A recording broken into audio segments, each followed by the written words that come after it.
Okay, well, good morning for Sunday.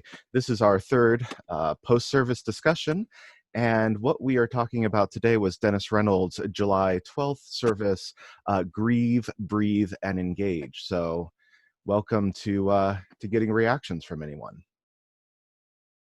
Well, I particularly enjoyed very much participating in the service, and I felt it was powerful for me. It brought up a lot of thoughts, so I'll start there. So Yeah. anybody want to take it from there? Well, maybe you could give us one thought. There's a lot that we can do to act, and he gave lots of examples, and that's basically where I was, we've been talking about this in other groups. Mhm. And to engage, get out there, do something to help make things better. Okay. I'm being very general because I'm tired right now. No worries. No worries. I'm a little groggy myself. Kind of had a late Saturday. I had a house guest and had to ship her off to San Diego. So I was wondering why you didn't respond to my email. Right. Sorry about that. Lucy, we didn't get to hear a lot from you last time. Were you able to look at the service? You're muted right now, so I asked you to unmute. Okay. There we Am I are. there now? Yep, Okay. you are good. Yeah, last week I was not feeling well at all, and that's why I uncharacteristically and for your benefit stayed quiet. I didn't mean to scold you. But what I did hear of the service, I'm halfway through. I love that he's taking the stages of grief and applying it to the COVID thing. Right. I can personally relate, having lost Wally and Major recently, and I thought he did an excellent job. And I really like Jill Biden's poem or reading. That was so powerful. Wow. Again, the hurricane over so far I give it all thumbs up, and I look forward to finishing it as soon as I get off the phone. Right. Or off the call. And you did an excellent job with the service. Thank you. I'm going to send you a photo with an updated photo of our sign out front that says congregation. Yeah. Thank you. Yeah, I've been meaning to do that too. But yeah, for the photo production roll. note, not appropriate here, but right. Cool. Kim, were you able to watch the service yet? Yeah. Yeah. I watched it at 6 o'clock this morning. Oh wow, that is dedication. I was half asleep. I thought, it wasn't working last night. Yeah. I don't think my internet was working last night, so it was really late. It was almost 1 o'clock last night. I thought, okay, I'm going to listen to it in the morning. I just heard from Dennis, and he did get the link, and he's so. Yeah, he's working on it. I also got that all message. Right. Okay, good. Yeah. Any reflections on it? Any thoughts? It just kind of brings back memories. Yeah. Of grief, maybe? Yeah. Okay. Just kind of reminds me of being going through it. Yeah. Yeah. We've got 3 widowers there. Wow. Yeah, it's true. Yeah. Loss seems to abound. I think that JC and Laleen might still be having trouble. Oh, can you hear us? Oh, great. Okay. All right. Awesome. So maybe we can get your 2 cents. Our response about the sermon? Yeah. Any thoughts to start us out? It was, well, okay. The first off, what I heard was hearing these things alone lets a whole different flow of emotions. It allows, it just becomes my personal journey with the sermon teller. And I've said, there's a whole different thing here. And for me, he just reflected some of the thoughts that I had. He read from my favorite poets. He gave me a message that I readily received. So I really that I enjoyed it. I connected to a whole lot of it, put it that way. Yeah. Yeah. I thought his delivery was especially powerful. Yeah. Laleen, what did you think? Oh, goodness. I wasn't sure I was going to talk or could. Why? I probably cried through most of it. Oh, It felt really good to do that.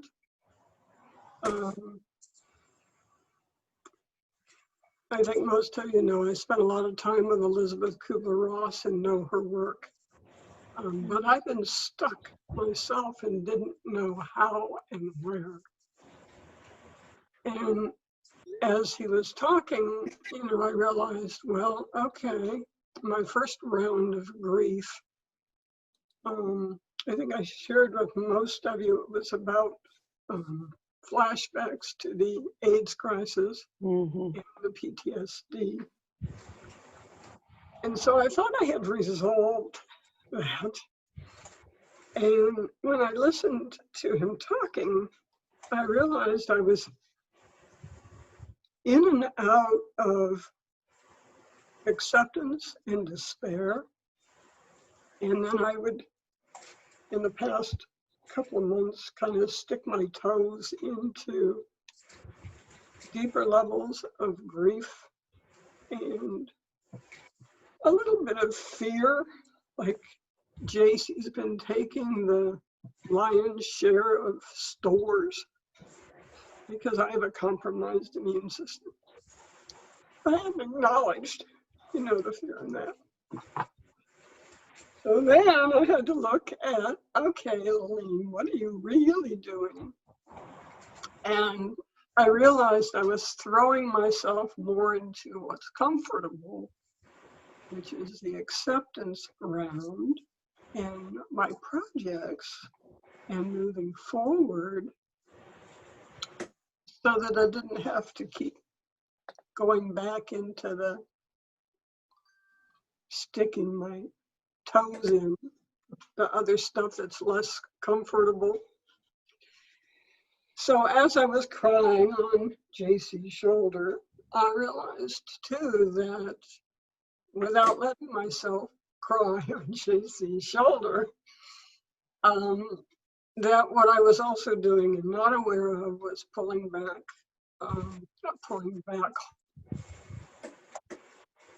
holding in emotionally from some of the people who matter to me most, starting with JC and with others of my closest friends and family.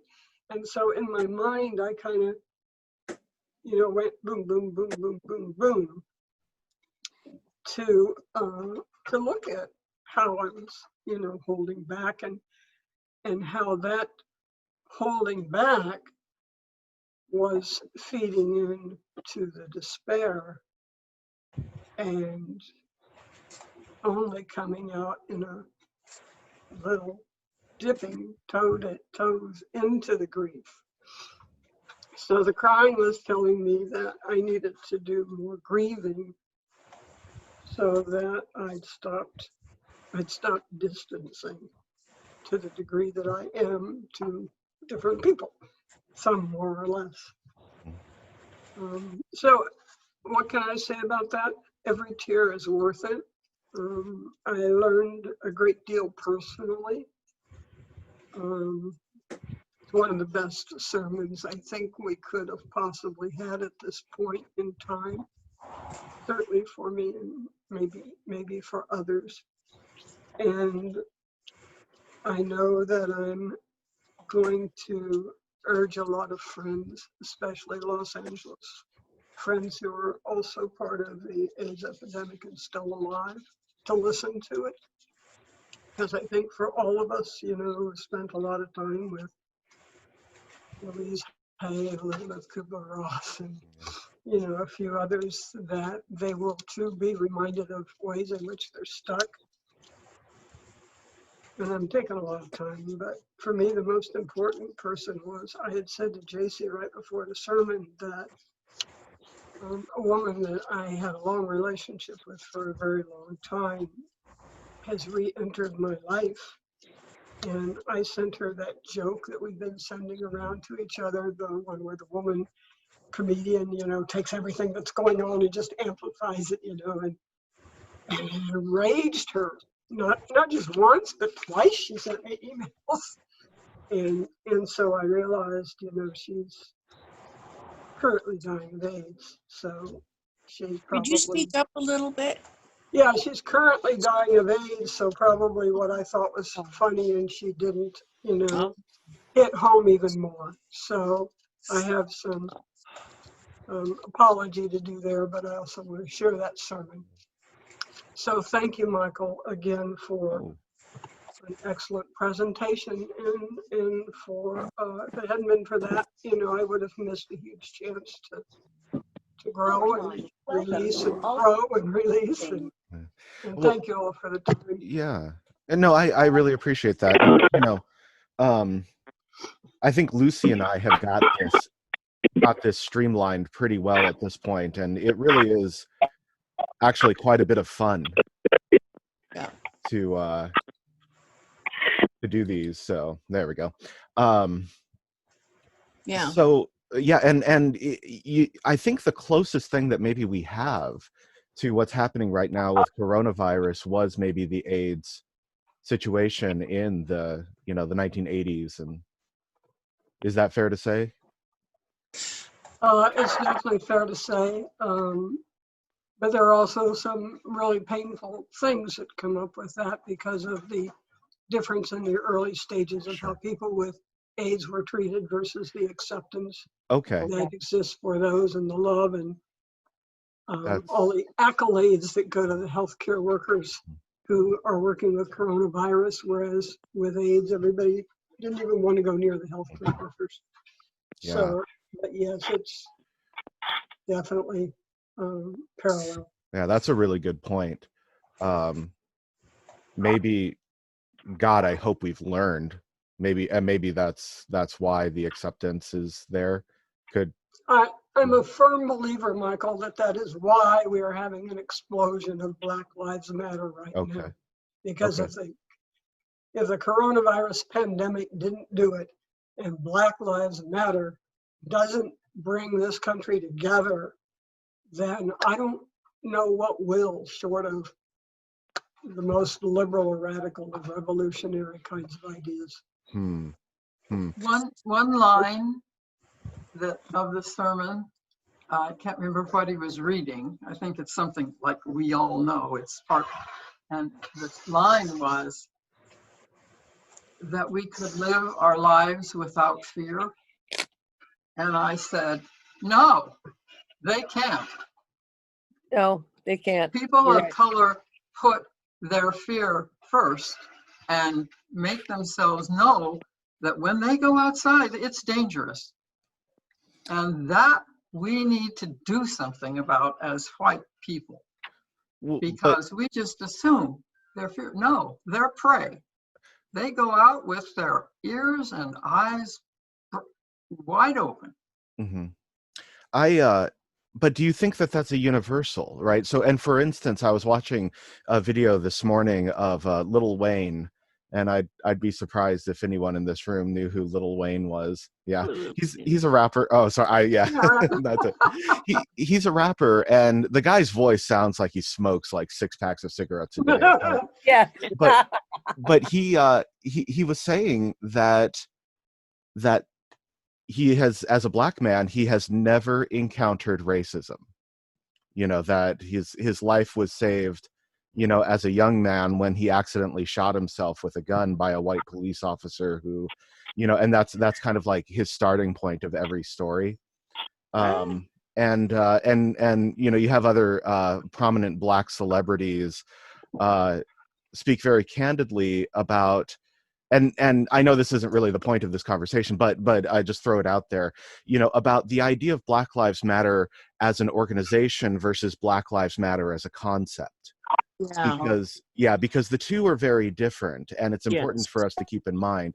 And so, if I hope that every person can agree that, yeah, absolutely, Black Lives Matter. But the goal of instituting socialism and the destruction of the nuclear family, for instance, is not something that necessarily everybody agrees with. And, because I don't agree with that personally. I believe that the nuclear family is important. It's not the only way to do family, but it's important. So it's just something to keep in mind when we're having these kinds of conversations. I would never, ever, ever, ever, ever, ever believe that. I've never met a Black person who hasn't experienced some kind of racism. Mm-hmm. And I think that there's Black privilege just as there's white privilege. Sure. And I think that many, many Black people are able to be insulated for whatever kinds of reasons.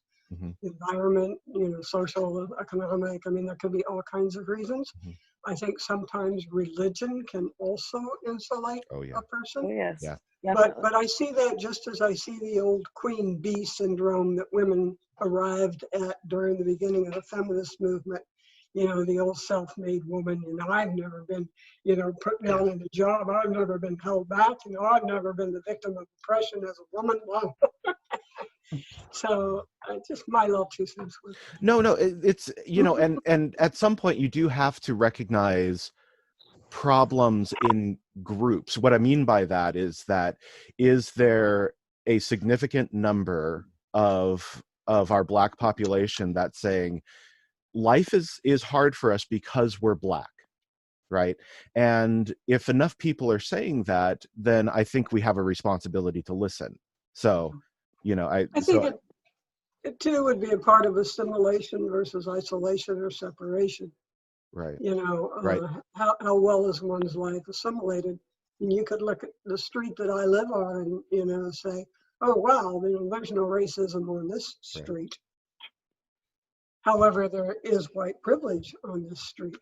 And the person that lives here, get down to a heart to heart, he'll tell you about racism. Or the people that live here, or come here, there's more than one, certainly.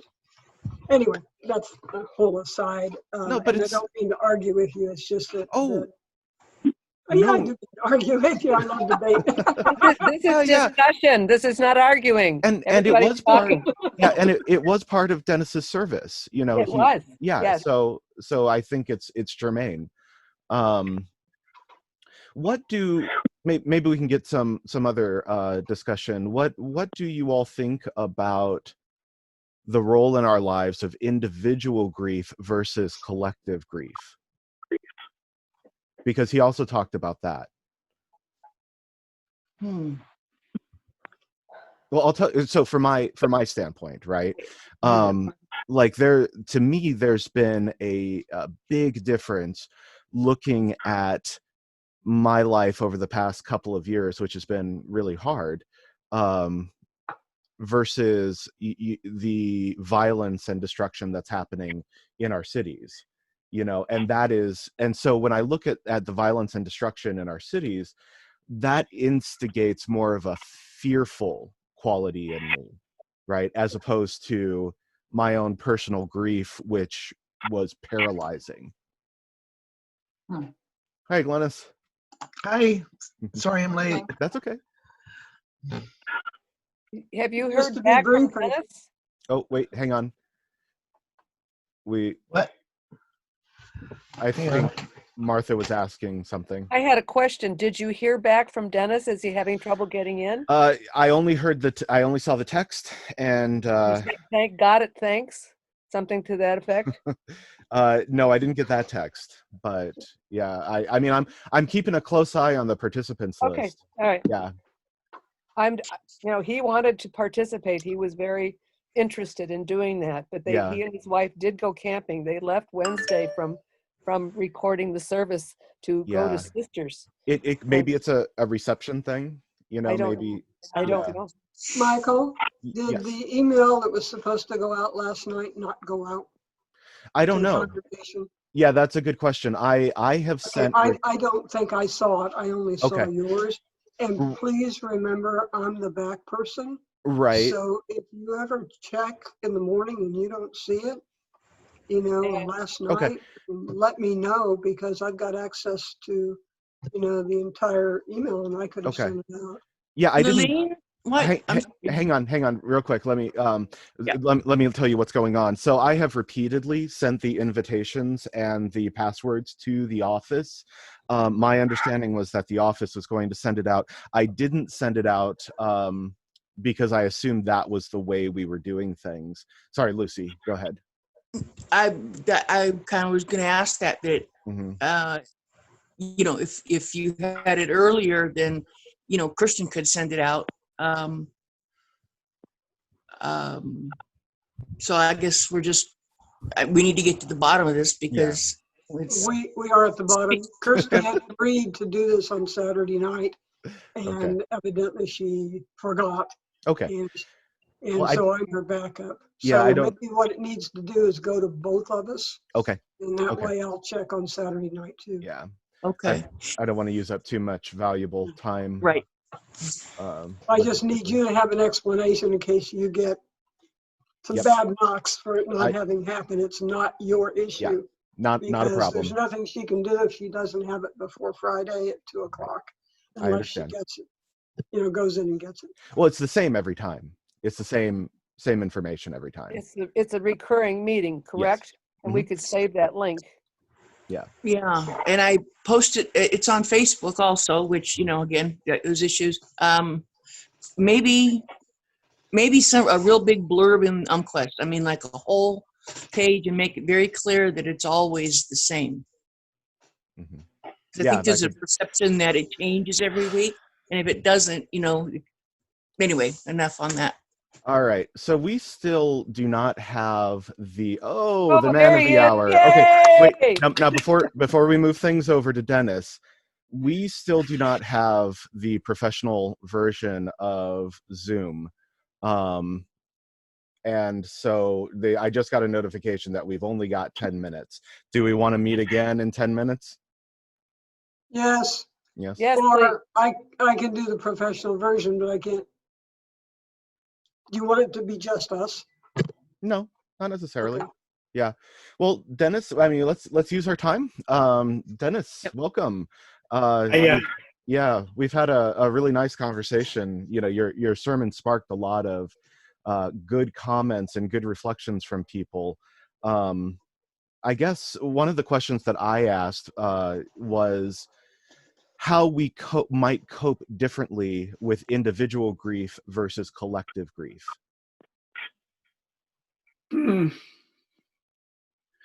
Well, I guess there's a collective grief often is expressed in ritualized kinds of forms. And what comes to mind is memorial gatherings, memorial events. We have a Memorial Day that are called for ritualizing collective grief. And individual grief, we kind of are stuck with sitting with it ourselves as we move through those different stages. So there's a both and from my perspective, what we grieve together and how we grieve alone. I think the stages are more our individual versions, but certainly, as Robert Weiss suggested in the part I shared, there is a collective commonality to it sometimes. Like anger is individual anger, but we see lots of it in very similar ways in this time. So those are just some thoughts that come to mind. Great. So maybe we can do a few rapid fire questions for Dennis. Does anybody want to go first? I just want to review a couple of things that were said before Dennis arrived, at how his sermon really affected several of us very personally, and how meaningful. And Dennis, there was a comment that this service had been the best so far. So we just want you to know that we really appreciate all your efforts And I was totally blown away when I first read the context of it when you sent it to me. So I knew it was going to be a powerful thing, and so I just wanted you to know that. That's where we were coming from, and we've talked a little bit about how it's affecting versus personal versus group, and we talked about the movement of Black Lives Matter and those, the contrast between the two. So that's where we are at this point. Yeah, So, actually, I would be curious. I'm sorry. Did you have a response I'm to done. that, Okay. Dennis? Just very briefly, Yeah. from the time I sent you folks an initial blurb and then sat down to write it, in retrospect, it might have become 2 or 3 sermons. Because I realized I had committed to do a lot in the context of 21, maybe 22 minutes is what we probably ended up with. And that's a challenge I bring anyway. Yeah. So I appreciate this opportunity for myself and others to process it some more, because there was a lot there. And I found myself, when I craft sermons, I write, and sometimes I write and then I fill, and sometimes I write and then I cut. Yeah. And this, because there was so much, meat there in these times that I wrote, and this is the edited, cut down version, and still ran probably beyond the standard 20 minutes. No, it was perfect. Yeah, yeah, I think the whole service ran like 36 minutes total, which is, great. You can't rush quality. That's true. No, that's right. That's true. That's true. But is it, I think it's a tribute. I can't remember. There's various debates about who said it first, but there's a old adage in writing: I would have written something shorter if I'd had more time. Right. Yes, that's true. Right.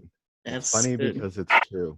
Well, I'll tell you what. How about if we go ahead? We'll close the meeting. I'll resend the invitations, or actually, just it's the same, right? So I'll close the meeting, restart it, and then and we'll do another 40 minutes. Okay. So, welcome back to part 2 of our discussion, and we have with us Mr. Reverend Dennis Reynolds, who gave the service this week. So what I'll do is I'll mute everybody, and we can individually direct questions to Dennis. So let me get that started. There's Laleen, and so Dennis, I just asked you to unmute. Done. Okay. All right. Great. So let's go ahead. And now that we've had a moment to stretch our legs, maybe we could open the floor to individual discussions for Dennis. Well, okay. So, maybe I'll go first again. One of the things that we were discussing, that one of the small heated moments that we had in the discussion about the unrest in our society and some of the racial conflicts that we're experiencing as a society, was talking about Black Lives Matter. And for you, can you make a distinction, or is it one and the same, Black Lives Matter as an organization or Black Lives Matter as a concept? Well, I think an organization, becomes a group of individuals who give voice to a concept. Okay. So there's a little bit of both and there. Mm-hmm. And so, yeah, that's what I think the thing is. I mean, another comparison one in contemporary times, what is Antifa? Mm-hmm. Antifa is a short, abbreviation for anti-fascist. Mm-hmm. My father, who fought in World War II, was a very active, anti-fascist. And so the concept, Mm-hmm. I think, is something that many of us would agree with, finding a way to stand up against fascism. Right. That's what World War II was about. Yet, where is the context of who does what, when, and where under that kind of name? And I think, okay. Same thing can happen around Black Lives Matter. But of course, the organization has a lot of bullet points in their agenda that I personally have a lot of criticism about. Mhm. Right. And are there any concerns about the organization that you share, or? Well, I mean, part of it, again, Black Lives Matters is a number of organizations. For example, there's Black Lives UU, Blue. That's a particular organization within our denomination. There's a local Eugene Black Lives Matter chapter that has come into being in these times. So again, I think it is not one specific organization, but some of the things that are challenging, that to me challenge me to ponder what's behind it. And a couple of them come to mind. Well, reparations is a huge one that's hard. And yet, sometimes I wonder how serious are we about addressing inequality?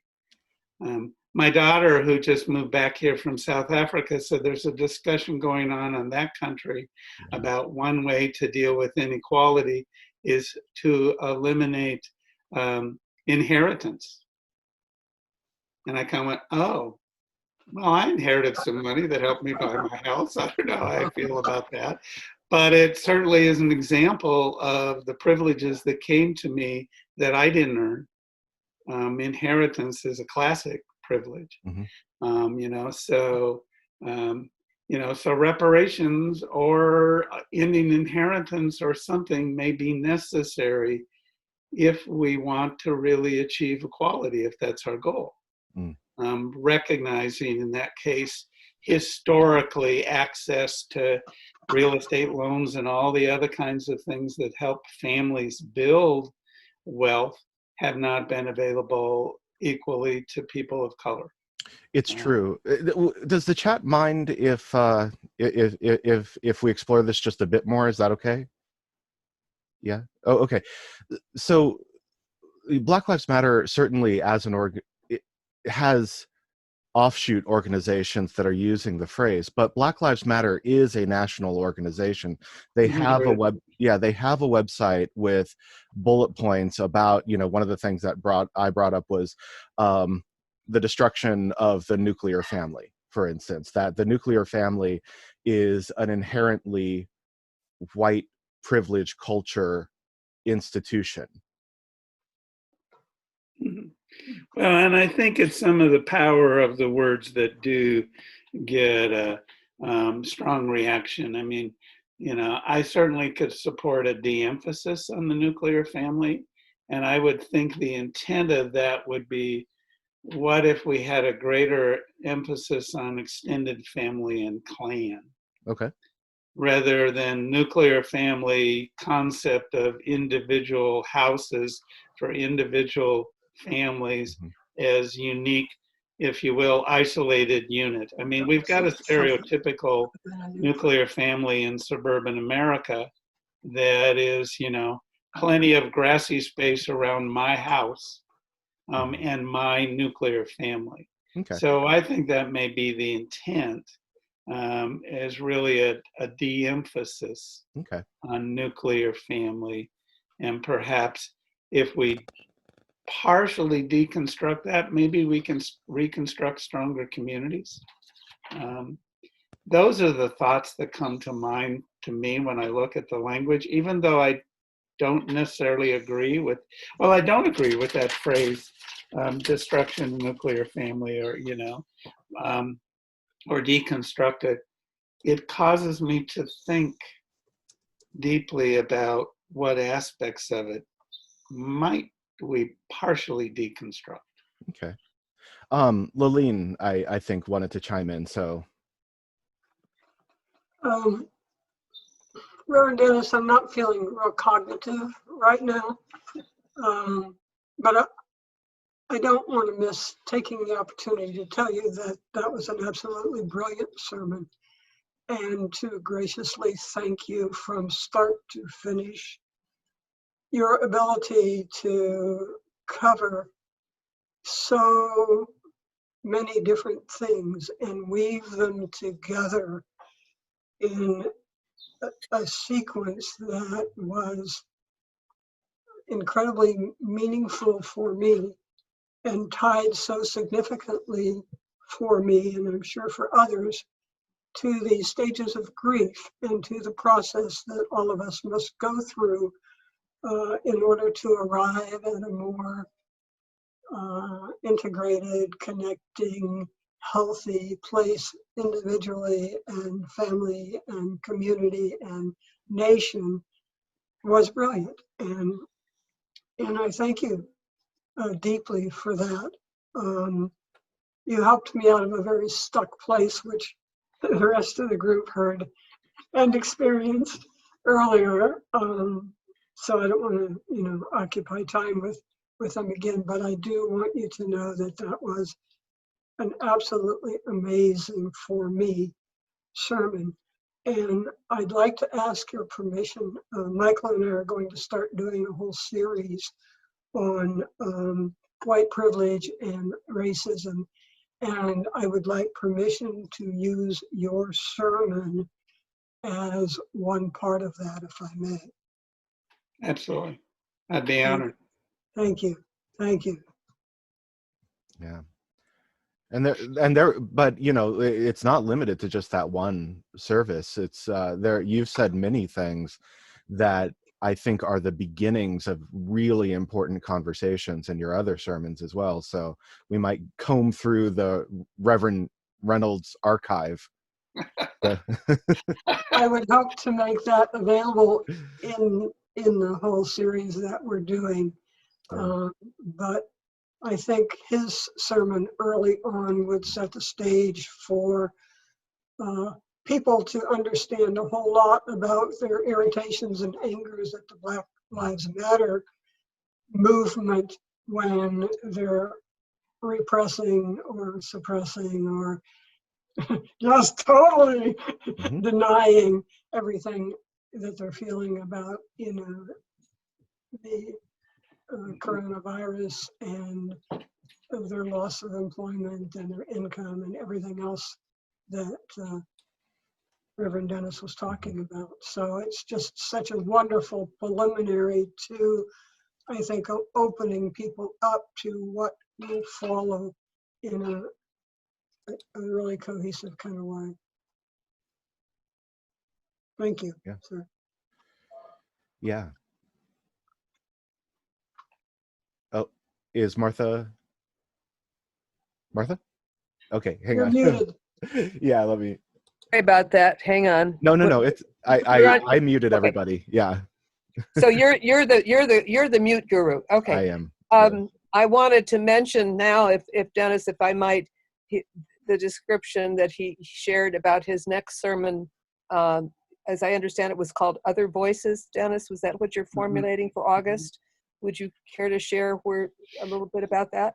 Well, the pondering is at this point. Well, let me preface it just a little bit. One, I really appreciate the opportunity to actually be with at least a couple of you when we record the sermons. Because just before I spoke, or when we recorded this on Wednesday, Martha shared a little bit from my bio blurb that I'd shared with you a while back, that I like to craft sermons with sacred text in one hand and the latest news in a newspaper in the other hand. Well, I don't get a literal newspaper anymore, but at any rate, the metaphor still works. And so I am pondering the issues of this time and looking at, right now it's different stories. I want to lift up readings and some voices and some stories that relate to the realities of communities of color, particularly in our setting, and probably reflect some on the reality of why Oregon is so white. That we need to be reminded and knowledgeable and review sometimes from time to time that reality of why it is the way it is in the places where we are, so that's certainly a factor. So I'm working something around that, about how do we hear from Black voices. The readings I'm looking at are James Baldwin and those kinds of voices. I'm this week also going virtually to UU Camp, which normally happens in Seabeck, Washington, and it's a storyteller And so I want to lift up voices of writers like Toni Morrison or Maya Angelou, Black voices that are often not central in our communities. And so that's what I'm working with, looking towards what I would share with you folks in August. And part of it is I get the opportunity to reflect on that deeply for myself. So for me, it's part of my spiritual practice and intellectual cognitive practice, as Lillian described it as well. I don't, as a Unitarian Universalist, I get to merge the two. In some ways, our Unitarian tradition is more head, and our Universalist tradition is more heart. Absolutely. We need to And that's talk where it about comes that more. together. Huh? Yeah. You need to talk about this more. Unitarianism and Universalism. I Okay. don't think a lot of people understand Universalism. Because I know we did a little bit of that when Annie was here, when we did have a regular minister. So that it would be a good, somehow weave that in somewhere, sometime in the future. Right. Well, and there certainly was an intention for a thread in that, in the sermon of why do we love the person we've never even met? And why do we grieve their death? Because we believe in their inherent worth and dignity from our hearts. Yes. That's not just an intellectual construct. That's a deeply emotional, spiritual, theological construct that is stronger in our Universalist tradition. Thank you. That's a wonderful summation of a little bit of what we talked about. Thank you for that. Yeah. Yeah, I hope I can make a short plug. I did a conversation with Pastor David Thompson from the Methodist Church, and yeah, I'm amazed at how much parallel there is in this week's discussion, between that interview, because we talked about many of the exact same things, coming from two distinct religions, but the enormous overlap that exists. And I have a feeling that if I were talking to a Muslim imam, or a Sikh ragi, or a Hindu priest, we would the conversation would probably venture into the same direction, I think. I think that would be the case if you were talking to a liberal imam. Oh, fair enough. Yeah. Just as it would be if you were talking with a liberal Buddhist, because one of the pieces that liberal faith share is the belief that human action makes a difference. Right. Part of my definition of fundamentalism is fundamentally we look out there. Yeah. Yeah. It's and more liberal faiths look within on our interactive capacity with the divine or with all existence, or however that's articulated. Yeah. And one of the things we talked about was the self and the other, is that, are we isolating our community, and, how inviting are we being to the other, to people outside of our tribe necessarily. Mm-hmm. Yeah. Okay. So maybe hands up if you have something that you want to say to Dennis. Maybe Glennis? I'm putting you on the spot. Hang on, let me unmute you. All right. Well, normally I'm a lot more active than today, and I have to admit that I got busy settling into my new house and missed the recording. So I have to go back down and listen to the recording, and I apologize for that. But this has been an intriguing conversation so far, and it makes me want to go in and listen to it at, from kind of a different standpoint than I might have before. Beyond that, really, I got nothing. Oh, okay. I just want to make sure everybody gets a chance. I understand. Yeah. Okay, great. And yeah, that's true. I think that was one of the reasons why I wanted to have this at 11, is that even if people hadn't seen the service, they could participate in the conversation and then maybe listen with different ears. Yes. Yeah. Okay, cool. And I arrived late because I anticipated it as later and then put it down in my calendar, and then went to email to look for the link and didn't have it. So it took me a little bit to get there too. All right. Laleen, of course, never short on words. That's a good thing. This happens to be my day for an ask of you, sir. Part of what I want to do on this video series is I was going to ask Michael if he would be interviewing several other ministers, and can we include you in that process too? Oh, yeah. Reverend Dennis, would you be willing to be interviewed by Michael? Sure. That would be In other words, fun. be kind of a similar theme to the interviews. Hmm. Yeah, absolutely. That'd be okay. Yeah, let's set that up. That'd be great. Yeah. And JC? It's unusual for me not to have something to say, but just as some input,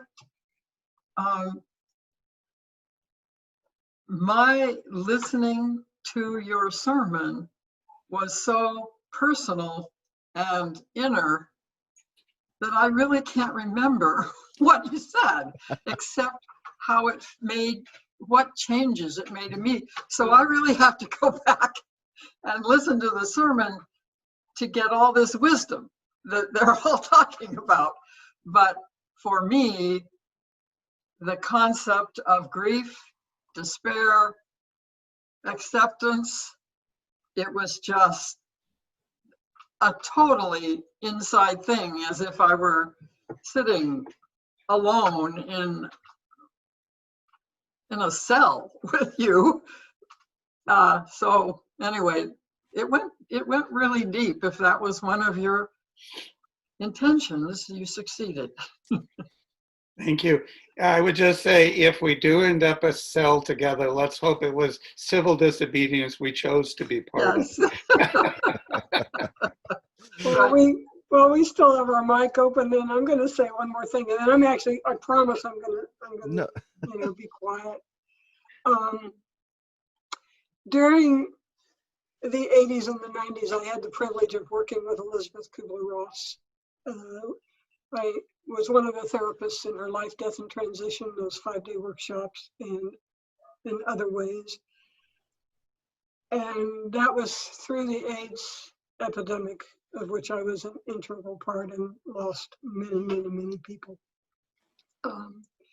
That's just a lead up to say that were she alive today, she would have high praises, and she's probably sending them to you anyway, for what you did with her 5 stages, and then the ways in which you integrated subsequent thinking about those stages, and the way in which you tied that to our current day environment as a people and as a planet. So again, I'm having this love affair with you right now, because that was an absolutely brilliant 30 minutes, and I'm going to be thinking about it and playing with it for many, many hours. Take a look, and and as I acknowledged, anybody who's looked at the written copy, that some of that's appropriately credited to Robert Wise. And I managed to find that, and I mean, I acknowledge sermon crafting is sometimes weaving, and I don't provide all the material, but I get some credit for weaving it together. A patchwork quilt takes some thread, even if it's beautiful fabric, but and it was moving through me as well. That's part of it. Part of this craft, and this is the open to the mystery part of it, is there's things that come to me as I sit at the keyboard that weren't there when I sat down. Sometimes I'm a channel, and sometimes I can cite the source, and sometimes I couldn't tell you where it came from. So. Elizabeth used to refer to that experience as talking to her spooks. And I have a feeling she was one of your spooks, cheering you on in that weaving. Thank you.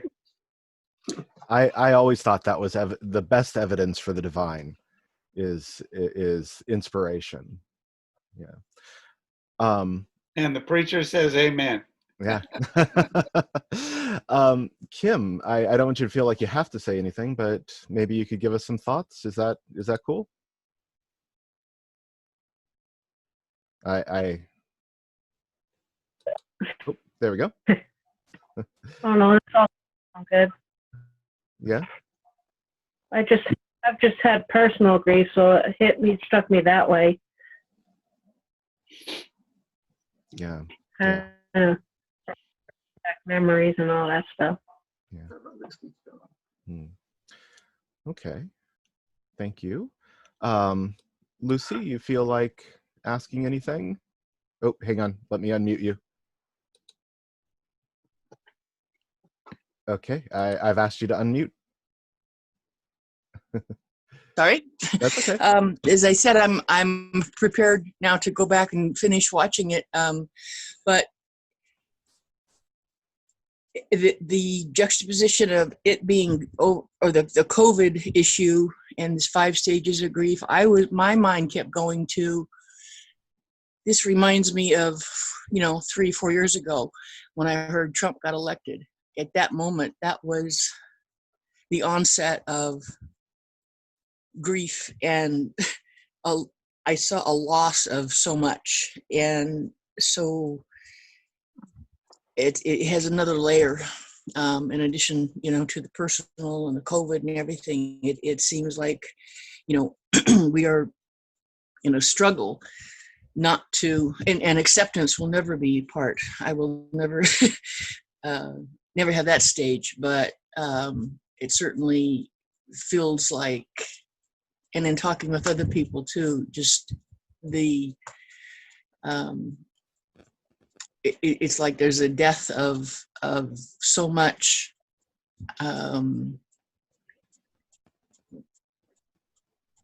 ethics, morals, pride, and what you said, Laleen, before about Black Lives Matter. If this doesn't do it, nothing will. I think it will. It's going to solidify, and it is separating. It's definitely going to identify those that aren't on the boat. They'll never get on the boat that we're on. So again, I'm going to finish listening to it, and I thank you, Dennis, for what I did here. It's awesome. Thank you. I think I would take this opportunity to expand just a little bit on that sense of acceptance. Acceptance doesn't mean we like it. We just acknowledge it's real. And I remember a quote that came to me. I had the good fortune in fall of 2016, before things got crazy there, to go to Standing Rock and to be one of the deliverers of a letter from, a couple hundred Unitarian Universalist ministers. And so I ended up on some Standing Rock related web things and Facebook posts and stuff. And one post, I think it was a Facebook post that came up right after the election, it said, "Things have not truly changed, they've nearly been revealed. We need to hold each other tight as we continue to pull back the curtain." And that seems very apropos in terms of one way of looking at the death of George Floyd was something that we all saw. But deaths like his have been occurring for a long time, and we can no longer deny it. And we don't have the physical ability to hold each other close, but I do think we're challenged to continue to pull back the curtain. And looking at white privilege and the kind of study that your congregation and many UU congregations are doing as part of pulling back the curtain, to reveal the reality of our history and our, all too often, our contemporary reality. Yeah. I, for one, whatever side people are on politically or socially, would hope that their principal value is getting to the truth of the situation. So yeah, let's get to it. Let's get to the truth of what's going on. Martha, did you have something Yep. Well, my point from the discussion, there is so much alternative realities. I did watch a special regarding this young man who did a tour of Georgia and all the various sites where things happen. The name of it escapes me. I have it in my phone. I'll look it up later, and I was going to share that with Laleen. But he was actually interviewed several, and this was a young black man, and his name is Tremaine something, Tremaine Lee, I think. And he did interview several, I want to say dyed in the wool, but that's not a very kind word, dyed in the wool people who have lived in these towns all their lives. And no matter how much they listen to him on his point of view of why these things need to change in these various cities. For example, the auction block in the middle of Fredericksburg was one of them. He said he just felt that this reality that they have grown up with, generational reality. And this is what is so hard to change, because even the books in many school districts in these various areas are different from what we understand the history to be. So that when you've got that deep-rooted generational, this is our history, states' rights, it wasn't about slavery, they really down deep, and they're reenacting, they're playing the Civil War generals. I mean, anyway, so that's what I see as one of the biggest challenges for us as a society. And maybe because we are so regional, because we're such a big country, every region has its own thing. Some of it is good, some of it is bad, some of it is, a little weird. But I think that reality we need to have a common reality. And how do we do that? And I think Dennis is touching on a lot of ways that we can start.